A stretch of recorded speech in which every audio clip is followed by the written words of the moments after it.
اور حکم دیا کہ جو پاکیزہ چیزیں ہم نے تم کو دی ہیں ان کو کھاؤ اور اس میں حد سے نہ نکلنا، ورنہ تم پر میرا غضب نازل ہوگا، اور جس پر میرا غضب نازل ہوا وہ ہلاک ہو گیا۔ اور جو توبہ کرے اور ایمان لائے اور عمل نیک کرے پھر سیدھے رستے چلے، اس کو میں بخش دینے والا ہوں۔ اور اے موسیٰ، تم نے اپنی قوم سے آگے چلے آنے میں کیوں جلدی کی؟ کہا وہ میرے پیچھے آ رہے ہیں۔ اور اے میرے پروردگار، میں نے تیری طرف آنے کی جلدی اس لیے کی کہ تو خوش ہو جائے۔ فرمایا کہ ہم نے تمہاری قوم کو تمہارے بعد آزمائش میں ڈال دیا ہے، اور سامری نے ان کو بہکا دیا ہے۔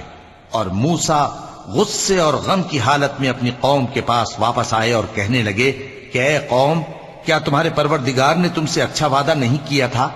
کیا میری جدائی کی مدت تمہیں لمبی معلوم ہوئی، یا تم نے یہ چاہا کہ تم پر تمہارے پروردگار کی طرف سے غضب نازل ہو، اور اس لیے تم نے مجھ سے جو وعدہ کیا تھا اس کے خلاف کیا؟